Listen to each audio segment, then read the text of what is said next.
Bem-vindo ao nosso canal, o canal da Escola Bíblica Dominical e Treinamento de Líderes.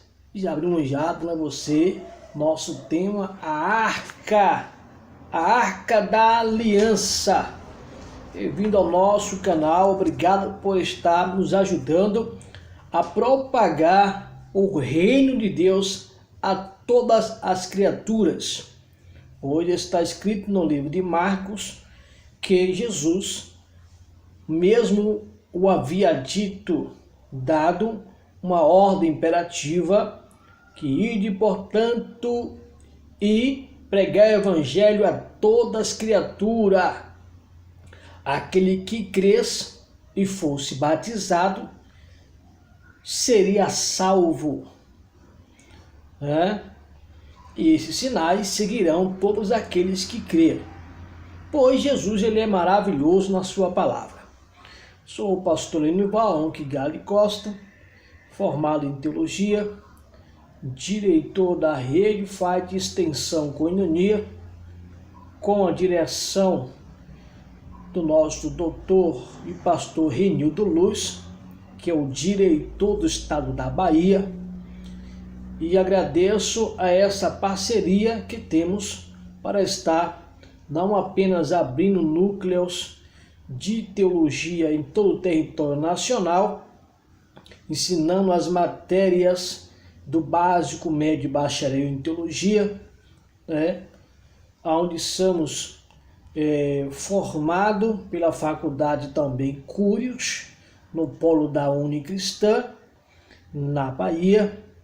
E estamos aqui já em uma parceria há mais de 8 anos, formando, instruindo os nossos líderes, pastores, homens de Deus, que têm um verdadeiro chamado para lecionar a palavra de Deus.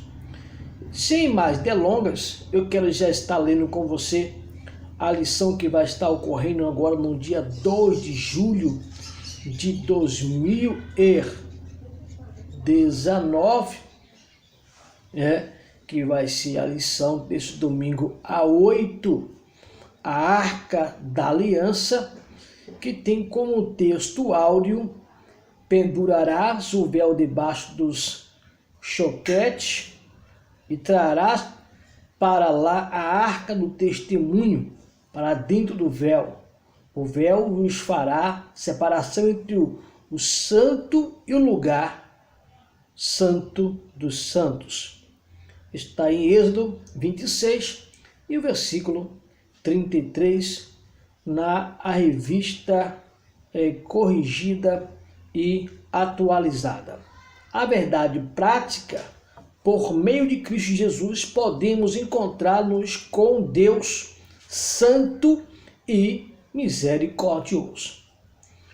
A leitura bíblica em classe está em Êxodo capítulo 25, versículo 10 ao versículo 22, 13 versículo, uma leitura completa. Assim está escrito: também farás uma arca de madeira de cetim, e o seu comprimento será de 2,5 côvados, e a sua largura de acordo e meio de 1,5 côvado, e de côvado e meio a sua altura. Cobrirás de ouro puro por dentro e por fora, a cobrirás, e farás sobre ela uma coroa de ouro ao redor. No versículo 12 diz: e fundirás para ela quatro argolas de ouro, e as porás nos 4 cantos dela, 2 argolas no lado dela e 2 argolas no outro lado dela. E farás varas de madeira de cetim e as cobrirá com ouro, e meterá as varas nas argolas aos lados da arca para se levar com elas a arca. As varas estarão nas argolas da arca e não se tirarão dela. Depois porá na arca o testemunho que eu te darei. Também farás um propiciatório de ouro puro, o seu comprimento será de 2,5 côvados, a sua largura de acordo de 1,5 côvado. Farás também 2 querubins de ouro batido, os fará nas 2 extremidades do propiciatório. No versículo 19, farás um querubim na extremidade de uma parte e o outro querubim na extremidade da outra parte, de uma só peça. Com propiciatórios fareis os querubins nas 2 extremidades dele. Verso 20, os querubins estenderão as suas asas por cima, cobrindo com as suas asas o propiciatório, as faces dele, uma defronte para da outra. As faces do querubim estarão voltadas para o propiciatório. Versículo finais 21, 22, ainda de Êxodo 25, que diz: e porás o propiciatório em cima da arca, depois que houveres posto na arca o testemunho que eu te darei. E ali verei a ti e falarei contigo de cima do propiciatório, do meio dos querubins que estão sobre a arca do testemunho, tudo que eu te ordenar para os filhos de Israel. Que coisa profunda! Deus, ele querendo falar com o povo, já por cima,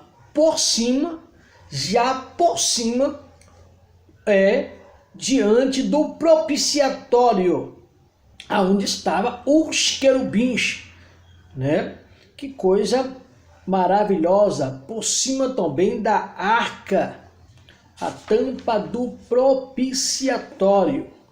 Nós temos alguns objetivos, que é descrever a Arca da Aliança, explicar a simbologia do propiciatório e decorrer a respeito dos elementos sagrados dentro da arca. Eu vou ser específico, tá?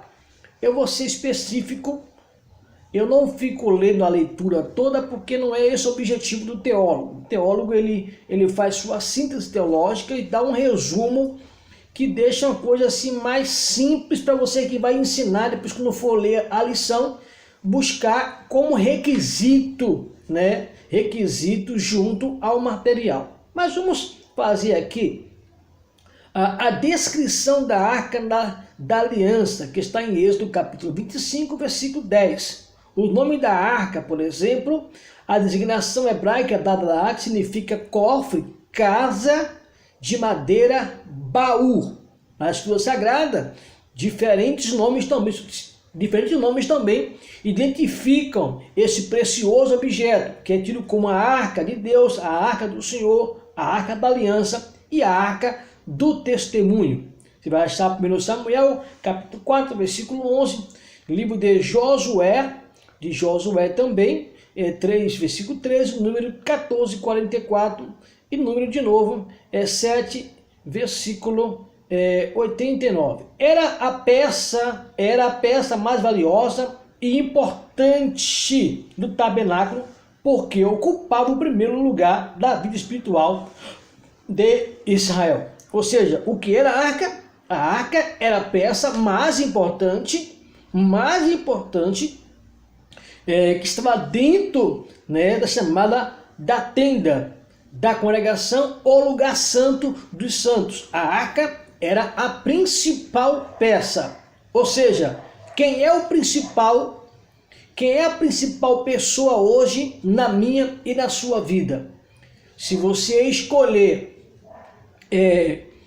pessoas na sua vida, você vai desclassificar a prioridade. Eu tenho uma prioridade em cima de estudos e ouvindo diversos palestrantes na área de família, na área de liderança, na área de aconselhamento, e dentro de tudo que eu vi, eu achei um ponto mais importante para criar um elo na minha vida de prioridade. Então, primeiro para mim vem Deus, segundo vem eu. Em terceiro lugar, eu coloco o meu trabalho. Em quarto lugar, eu coloco a família, né? Em quinto lugar, eu coloco a igreja. Vou tentar ver se você entendeu. Primeiro, vem Deus na minha vida, porque sem Deus eu não consigo fazer nada. Segundo, vem eu tenho que ter uma vida com Deus para manter esse contato com Deus. Terceiro, vem o meu trabalho, porque o trabalho ele dignifica o homem. O trabalho ele dá a moral do homem. A Bíblia diz que quanto homem é quem Deus conferiu riquezas e bens, e diz que aquele que construiu isso com o suor do seu rosto, diz que o trabalho é dom de Deus. Então, a terceira coisa é o trabalho. A quarta prioridade, na verdade, ela vai vir vai vir a sua família, né? O quarto, primeiro você, segundo, primeiro vem Deus, segundo vem você, terceiro vem um trabalho, né? Aí em quarto vai vir agora, no bom sentido, vem a sua família, que se você não estiver trabalhando, você não pode manter uma família, né? Então você tem que estar trabalhando, como terceiro lugar, prioridade. Se você escolher a família sem trabalhar, vai passar fome, vai ter dificuldade. Então, primeiro lugar vem Deus, segundo, terceiro vem o trabalho, em quarto lugar vem a família, né? E aí em quinto lugar vai vir a obra de Deus na sua vida, para que tudo seja honrado no lugar, tudo seu devido lugar. Porém, se você colocar Deus como prioridade e você desprezar, por exemplo, a sua vida familiar, você está desonrando. Porque a Bíblia fala que também, em certa prioridade, também vem a sua família. Então são prioridades que uma não pode desmerecer a outra. Não quer dizer que você colocou tipo Deus em primeiro lugar, colocou sua família em quarto lugar e a igreja deixa para lá. Não é isso, não é esse o contexto do que eu estou falando. Que às vezes é até mal interpretado, colocou a igreja no último local, e como é que vai ser as coisas? Não, a Bíblia coloca todas as suas prioridades como prioridades, porém cada um no seu lugar. A primeira coisa que tem que fazer é obedecer a Deus, é a regra do Antigo Testamento que segue para o resto da vida. A Bíblia manda eu acompanhar, em primeiro passo, ouvir a Deus. Segundo, eu tenho que estar bem com Deus. É aquela questão, você pode estar, se você está bem com Deus, segundo você, mas Deus está bem com você? Aí eu estou bem com Deus, mas Deus está bem com você? Então, essa questão de primeiro vem Deus, segundo vem você, entende? Então, Deus tem que estar bem com você. Você tem que estar de bem sempre com Deus. Aí terceiro vem um trabalho que vai dignificar a sua vida. Aí em quarto você começa a pensar em uma família. Vou construir um matrimônio, vou noivar, vou namorar, vou casar. Aí em quarto lugar, né? Para que as coisas venham a dar tudo certinho. Como é que você vai casar? Vai ficar pedindo aos outros? Tem que ter uma estabilidade, tem que pensar no que você vai fazer na sua vida, certo? Aí vai vir em quinto lugar, primeiro você, primeiro Deus, segundo você, terceiro trabalho, quarto vai vir um começo de um matrimônio, e em quinto lugar vai vir a obra de Deus, que não pode ser desmerecida em nenhum dos pontos. Se você estiver bem em tudo isso aí, tudo vai dar certo para a sua vida, certo? Então, a Arca da Aliança, ela tinha um papel fundamental na vida do povo, porque é ali que Deus falava. Por exemplo, se você for ler a carta que relata as crônicas, diz que se o meu povo que clama pelo meu nome, se humilhar, se converter nos seus maus caminhos e buscar a minha face, estarão os meus ouvidos atentos à oração feita nesse lugar. Aí virei e sararei a vossa terra, tal. É um processo, ou seja, eu tenho que estar bem com Deus. Eu tenho que estar bem com Deus e Deus tem que estar bem comigo. Por isso que a Arca da Aliança era o instrumento principal da tenda da congregação, do lugar santo do santo depois do véu. Era ali que Deus relatou para Moisés que ia falar para o povo. É do lugar santíssimo, não é do lugar santo, do lugar santíssimo. Do lugar santo fala o homem, O homem é que leva a Deus as suas queixas, mas no lugar santíssimo é Deus que cobra do homem, né? É Deus que retrata com o homem, no lugar santíssimo. É aquela questão que Deus diz, tem que vir a mim, né? É o que Jesus falou no livro de Mateus, capítulo 11, versículo 28, quando ele diz, vinde a mim todos que estão cansados, sobrecarregados, né? Em texto diz, oprimido, e eu vos aliviarei. Tomai-me vós o meu jugo e aprendei de mim, porque eu sou manso e humilde de coração, e até descansos para as vossas almas. Por quê? Porque o meu jugo é suave, o meu fardo ele é leve. Ou seja, Jesus está dizendo, venha para mim. Vocês têm que vir a mim. Em alguns textos do livro de João, ele diz, você não quer vir a mim porque não quer renunciar. Não quer deixar a sua vida errada. Porque se vier a mim, vai ter que andar direito. É aquela questão de primeiro vem Deus, segundo vem você. Você tem que estar bem com Deus e Deus tem que estar de bem com você. Podemos usar uma referência da arca no período da teocracia e a monarquia, né? A teocracia e a monarquia. A teocracia, Deus reinava e escolhia quem ele queria para reinar, para governar, né? Na monarquia, os homens começaram a escolher alguém parecido com eles. E Saul foi colocado sob 2 desígnios, né? Deus já tinha plano de levantar um homem como toda a nação tinha para reinar sobre o povo, mas segundo o seu coração. Como Deus tinha um plano, Deus teve que colocar um plano que não era o seu plano naquele momento, porque um homem queria um homem que reinasse segundo o seu coração, como toda a nação tinha. E Deus pegou alguém da tribo de Israel, que não era ímpio, era crente, a menor tribo de Israel, e deu para a nação benjamita. E deu quem? Deu a Saul para reinar sobre Israel. E Saul ele foi desobediente em todo o contexto da arca. A arca estava no meio do povo, mas o povo não estava bem com Deus. Ou seja, primeiro vem Deus, segundo vem você. Essa experiência gostosa é que Saul, Ofni e Finéias, os 2 filhos, foram para a guerra. Foram para a guerra. Ou seja, desculpa, né? Misturei com os filhos de Eli, Ofni e Finéias. Na verdade, já é um outro contexto também, que é o caso de Ofni e Finéias, que foi o caso de Eli, né? Eli foi muito relapso em relação ao contexto de Deus para com seus filhos, e deixou a coisa ser guiada segundo os seus corações. E a Bíblia vai dizer que Ofni e Finéias pegou a arca e foi para a guerra, achando que pela arca, onde Deus falaria por cima dos querubins, né? Porque ali estava a sua presença, no ouro batido, né? Então a ideia da nação de Israel é que com a arca eles seriam protegidos, só que eles não estavam bem com Deus. Deus estava no cimo da arca, mas a arca da presença real não estava no coração do povo.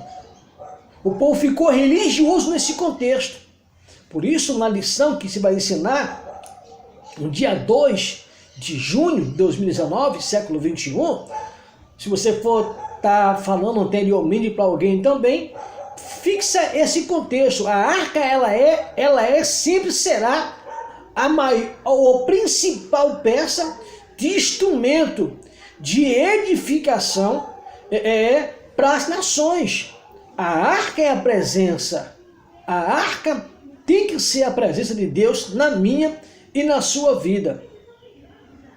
Então aqui, para não fugirmos muito da nossa introdução do conteúdo da arca, a presença, onde está a presença de Deus, só para você ter uma ideia, a arca ela é importante ainda hoje para nós, porque o que seria a arca hoje na minha e na sua vida? Seria a comunhão. A comunhão. Vejamos que quando Israel foi guiado pelo deserto durante 400 anos, guiado em toda essa geração até o tempo de Salomão, né? Salomão construiu o templo, dá um período de 400 anos.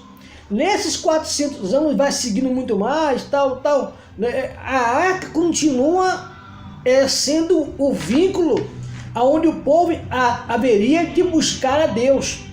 Porque quando Deus fez o projeto dele, que Davi tentou articular, né, ou até articulou o desejo de querer construir um templo para Deus, e aonde Deus teria um local de morada, e ali Deus faria-se presente por intermédio da arca, né?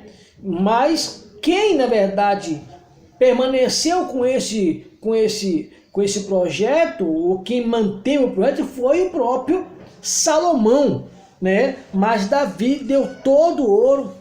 Encosta um pouquinho. Davi, só a janela de vidro. Davi deu todo o ouro necessário para que Salomão pudesse construir. Na sua articulação, a coisa ficou boa. Porém, Davi tinha a mão sangrenta. E Salomão era um menino que ia começar um governo agora no coração de Deus. E quando Salomão está orando no livro das Crônicas, oferecendo a Deus o templo e invocando a sua presença por meio do lugar santo, na presença do Santíssimo, Salomão diz: eis que os céus e o céu dos céus não pode te conter. Que dirás esse templo que eu construí em teu nome, que eu fiz em teu nome? Então, era feito no nome de Deus aquele templo. E as pessoas, como sendo no livro de Mateus, no capítulo 24, por aí, 23, 24, você vai perceber que quando quando Jesus passa com fronte ao templo de Salomão, que ele sai do templo, melhor dizendo, os discípulos começam a mostrar a maquete, a arquitetura que havia de beleza no templo. Porém, o Senhor disse: eu não vejo tudo isso, porque aqui não ficará pedra sobre pedra que não seja derribada. Ou seja, não era o templo e nem o local onde estava a arca que era o maior elo do povo e Deus, mas era a educação disciplinada da adoração nos símbolos que ali tinha. Ou seja, o símbolo em si não era nada. Alguém tinha que aceitar, alguém tinha que respeitar, alguém tinha que valorizar, alguém tinha que ver Deus além daqueles símbolos.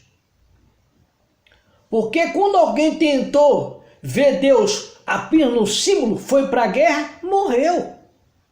Foi 2 vezes para a guerra, o filho de Finéias chegou lá, morreu. E perdeu a arca. A arca foi levada pelos seus inimigos. Ou seja, não teve muita coisa. Então, não era apenas o símbolo da arca, mesmo sendo ela o principal elemento que manifestava a Deus, a arca em si não era nada. O ouro em si não era nada. O cetim, né, a madeira do cetim em si não era nada. Mas, na verdade, a crença, a obediência, a ordenância, aqueles princípios levariam eles a perceber e mostrar que Deus estava além de tudo aquilo ali. Mas ali era um meio intermediário que Deus iria se manifestar. Amém? Para não ficar muito longo o vídeo, né, vamos entrar aqui falando sobre, ainda no tópico 1 do ponto 2, que diz: como a madeira de acácia não ficava exposta, o que podia ver era o dourado da arca. A imagem faz uma perfeita tipologia das duas naturezas de Jesus Cristo, verdadeiro homem e verdadeiro Deus. A doutrina é uma das mais importantes da fé cristã. Jesus, verdadeiro homem e verdadeiro Deus. Existem algumas crenças chamadas do politeísmo, ou por que não dizer o pateísmo, né? O pateísmo. Então, o pateísmo é uma crença em tudo que é criado, tudo que foi feito pelo Criador. Então, a pedra, a árvore, tudo no pateísmo pode ser tido como Deus. E isso foi dado a muitos dos quais acreditam ser verdadeiramente uma essência falando sobre Deus. Porém, quando Paulo entra no Leopardo, ele censura os irmãos ou os descendentes daquela cidade na região de Coríntio, e Paulo fala que, na verdade, ele entrou no Leopardo, lá próximo de Atenas, e ele viu que havia um altar ao Deus desconhecido. Ele adorava os deuses que ele tinha como conhecido, e também tinha um altar para venerar ao Deus desconhecido. E Paulo diz para eles que o Deus que estava pregando é aquele Deus que não tinha imagem, para adorar, certo? Era um Deus tido como Deus, era esse o Deus que Paulo estava pregando. Então, alguns também dizem que Jesus, por ter matéria como nós, não poderia nele habitar a presença divina. Ele não poderia ser ao mesmo tempo um Deus, já que a natureza ela é pecaminosa. É uma crença que se pregam que Deus não pode habitar no homem, já que o homem tem matéria pecaminosa. Mas a Bíblia vai dizer, em uma analogia do primeiro Adão, que trouxe o pecado, e do segundo Adão, que trouxe a redenção, que é Jesus. Mostrando que Jesus, ele é aquele que traz a vida. Adão trouxe a morte. O segundo Adão, Jesus, trouxe a vida. Por isso que a Bíblia diz que a carne e o sangue não podem herdar o reino de Deus. Por isso que essa matéria precisa ser revestida de um corpo glorioso para que a presença de Deus possa ser eterna em um corpo transformado pela presença de Deus. Já que quando Deus habitava no homem, no início do primeiro século do Antigo Testamento, você vai ver que na segunda terra, que é uma terra restaurada de Gênesis capítulo 1, versículo 3, vai dizer, no decorrer da história, que Deus ali o colocou o homem, e o homem já tinha a presença de Deus, e era na matéria física. Então essa ideologia contradiz o que a Bíblia está falando. O homem era matéria. A Bíblia diz que Deus, na virada do dia, ia falar com o homem, a sua criatura que tinham feito, e dialogavam o homem. A Bíblia fala no livro de Jó, que é um primeiro livro da Bíblia a ser escrito, mostra também que existia já um princípio de uma adoração tipo dos patriarcas, né? Um sacerdote, né, espiritual, homem que elevava Deus as suas preces diante de Deus, que era o carro de Jó, que a Bíblia vai dizer que Jó era homem temente e íntegro, que se desviava do mal, né, constantemente, ou seja, mesmo sendo gerado natureza pecaminosa, o homem pode também se afastar de todo o princípio do mal e agradar a Deus. É aí aonde a Bíblia entra no sentido de que o Espírito do homem, ele pode se comunicar com o Espírito de Deus e nele Deus fazer uma morada. Isso é a arca, isso é a presença de Deus na vida do homem. Que você possa estar entendendo, né? Nós estamos tentando passar para você no sentido da presença da arca, hoje no contexto, na minha, na sua vida, como ela pode se manifestar e como alguns tentam tirar esse segmento, né? com ideologias que Deus não pode habitar no homem. Sim, a Bíblia fala porque o princípio diz que na virada do dia Deus ia e falava com o homem. E quando Deus quer lançar no rosto de Satanás um poderio que ele tinha de um corpo inacessível, intransponível a qualquer tipo de esfera de detrimento ou destruição do seu corpo, de uma matéria espiritual, de uma áurea espiritual, Deus mostra para ele que em um corpo intransponível ele pecou. E que o homem em um corpo que estava já no pecado tinha muito mais verdade de Deus sobre o reconhecimento da imagem e a sua semelhança entre Deus e o homem, de que o próprio anjo, que foi feito em um corpo intransponível, mesmo assim herdou o pecado e foi tido como Satanás, diabo, aonde a Bíblia dá a ele 117 nomes de Satanás, diabo, Beelzebul e outros nomes que desclassifica ele como anjo de luz para anjo de treva, mostrando que Deus reconhece o homem que tem a sua presença, que a arca habita nele. Foi o caso de Jó, um homem íntegro e temente, que se desvia do mal. Observaste o meu servo, Deus diz, o meu servo. Sabe o que é isso? Você tem uma empresa, você tem servos nos seus departamentos, o RH reconhece ele, que ele tem uma profissão e que ele desenvolve bem e que a sua empresa é nutrida por esse funcionário. É isso que Deus está falando. Observaste o meu servo Jó, homem íntegro e temente, e que se desvia do mal continuamente?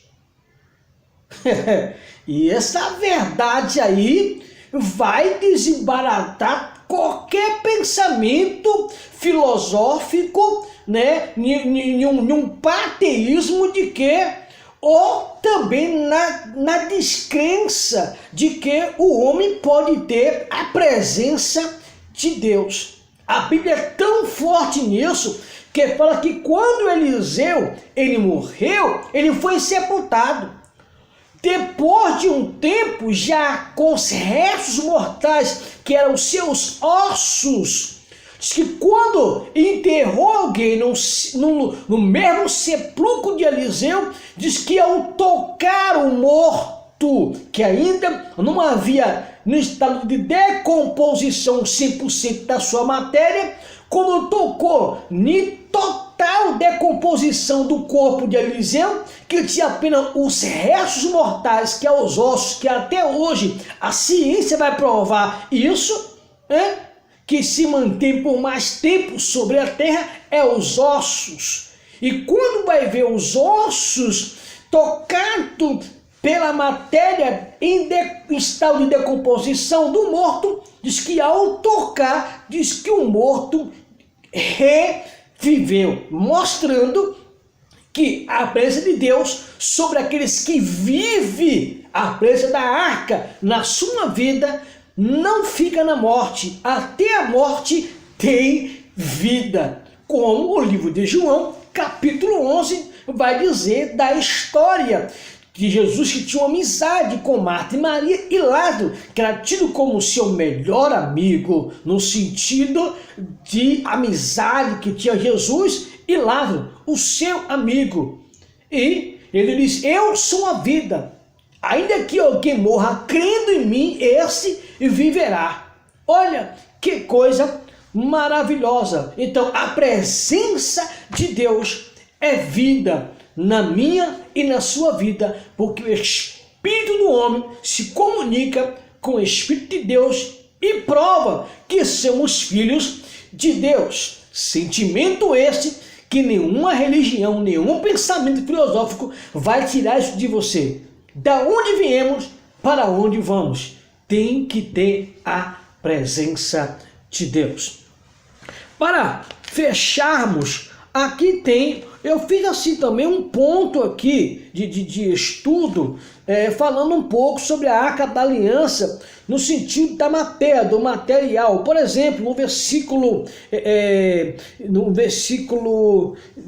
10, 17 do livro, começamos a ler o livro de Êxodo, fala que Moisés deveria fazer a arca com a madeira de cetim, né?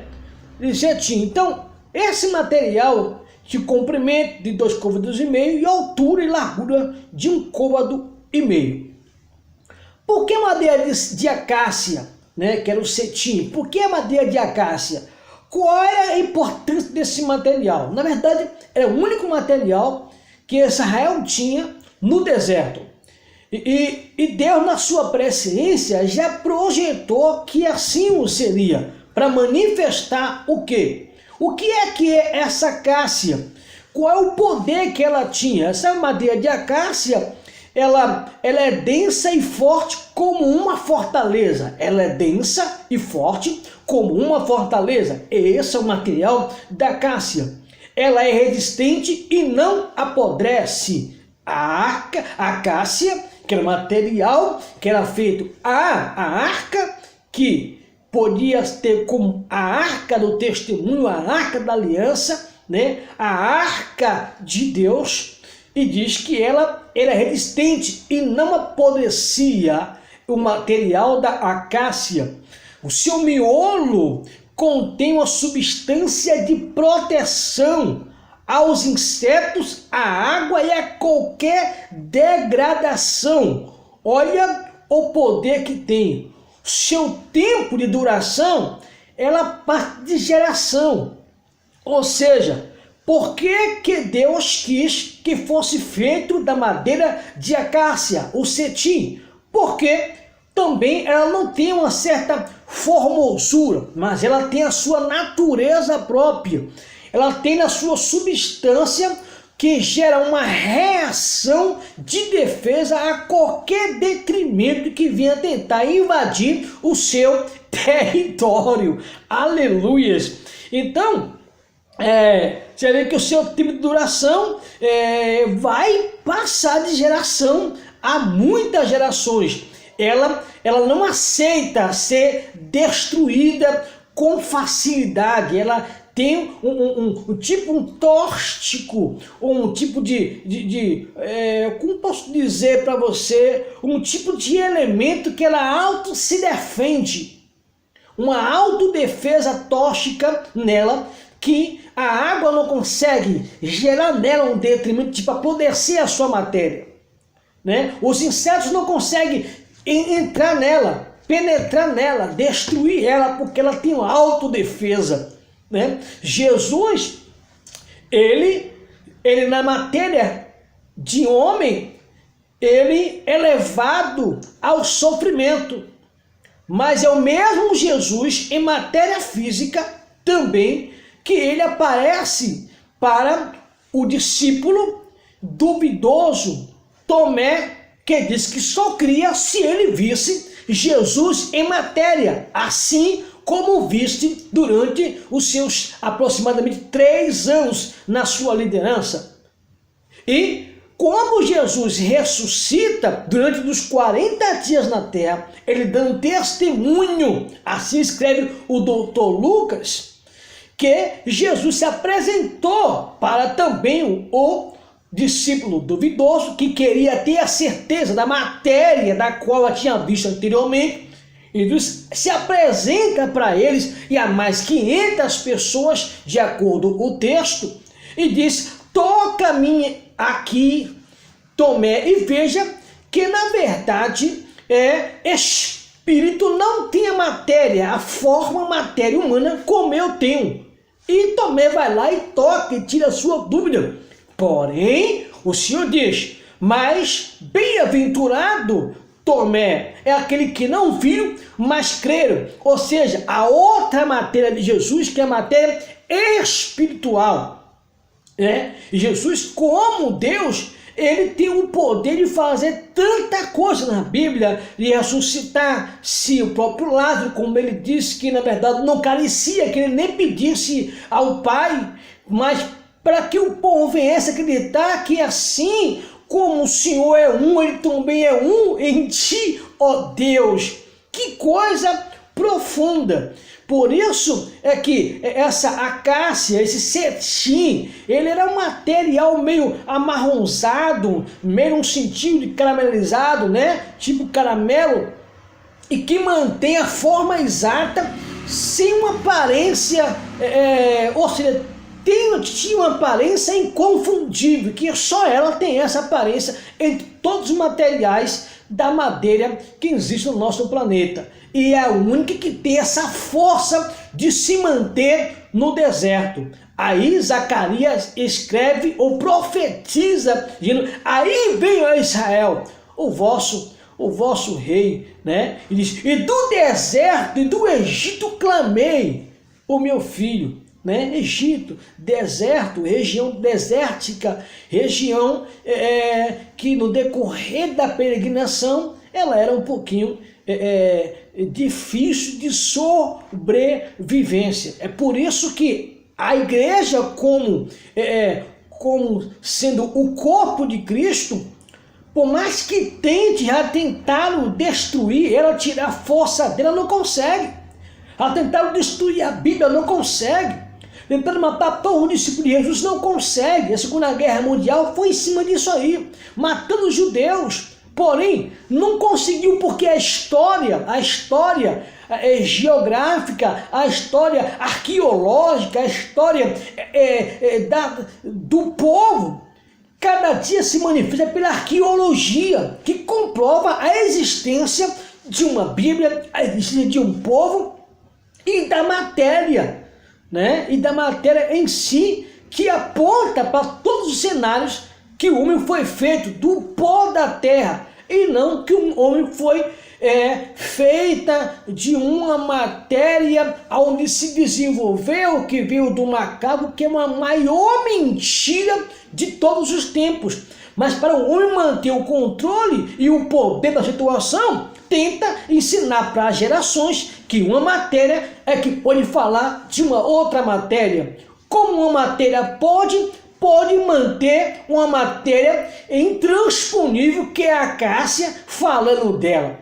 De forma nenhuma, a acácia se mantém intransponível. Essa é a igreja viva de Cristo, que Deus habita nela por meio de Cristo e fala por meio dela às nações. Isso é o poder da arca da aliança por escrito, onde está todo o material que até hoje impera sobre as nações. A palavra viva, a palavra, a verdade, a palavra de redenção, a palavra de redenção. Ninguém consegue ressocializar corpo, alma e espírito. Só Deus, por meio da igreja, é que faz isso e que aceita pessoas em estado de detrimento, decomposição moral, espiritual, social, e faz dela alguém segundo o seu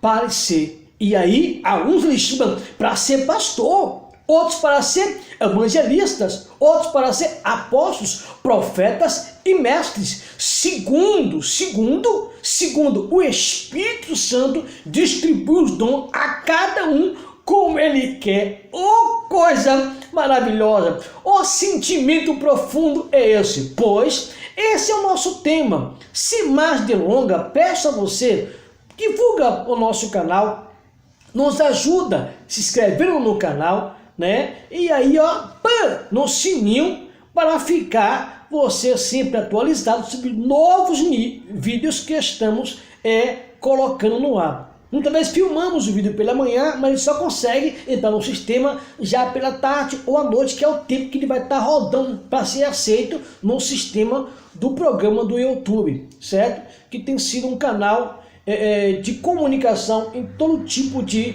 informação ao nosso país, aqui e no mundo exterior, né? Que é o mundo exterior que eu digo, é a expressão de ser Brasil ou fora dele, exterior mesmo, certo?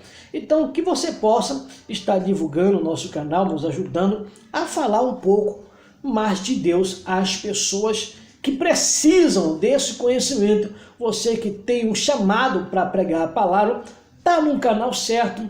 Deus abençoe a sua vida. Esse é o maior vídeo nós estamos gravando de 2 meses para cá, que já está em torno de 45 minutos de gravação. Que coisa maravilhosa, tá? Deus abençoe a sua vida. Até mais, ao próximo vídeo. Sou eu, pastor Denival Ronquegali Costa, professor de teologia, servo de Deus, ministrando a palavra às nações que tem um coração cujo Deus, ele é o Senhor. Professor, estuda, tá?